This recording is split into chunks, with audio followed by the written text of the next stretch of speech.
So when you look around at the infrastructure that we have in the United States, it's looking often pretty decrepit.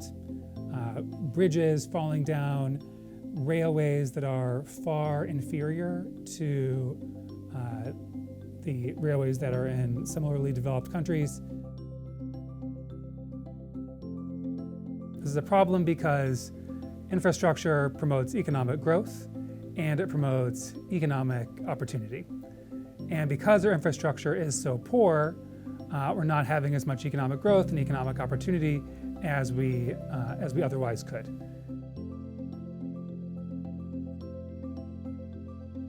I've been studying infrastructure costs for several years now because I knew we had these big infrastructure needs, and at the same time there was a perception that it was really, really expensive to build infrastructure in the United States. And the less infrastructure costs, the more you can get out of each dollar of infrastructure spending. With what we're spending now, we could be getting, or possibly could be getting, more out of it.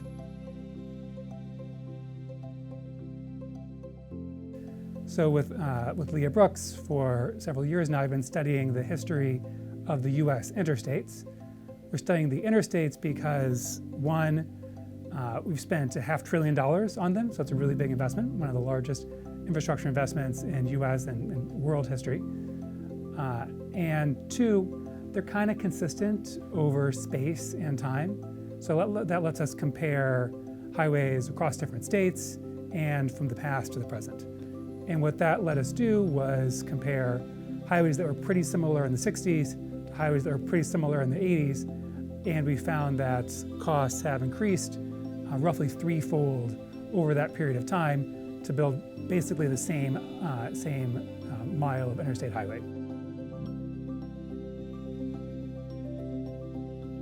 So it's literally $1 trillion question, so it's worth putting a lot of effort into figuring this out at a time when we have very little knowledge about what's going on. We think that there are several factors going on. One is that we've gotten richer, and richer people demand maybe somewhat nicer highways in ways that would drive up costs. So say noise walls along the sides of highways, highways that are depressed beneath the surface or beneath the ground, done in processes that involve more consultation with the population. These are all things that people who have higher incomes will probably demand more of. Another is what we're calling increased citizen voice, which is that there have been changes in culture, changes in statutes, and changes in judicial doctrine, all of which give citizens more ability to impact how and whether we build infrastructure outside of normal electoral processes. In particular, they can sue and protest in ways that slow down projects and in ways that lead to processes or structures that end up costing more money.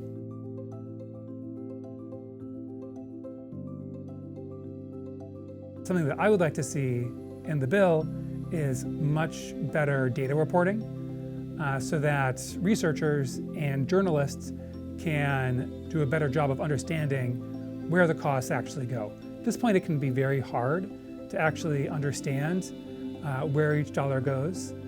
The budgets are written as if they are not designed to be easily understood.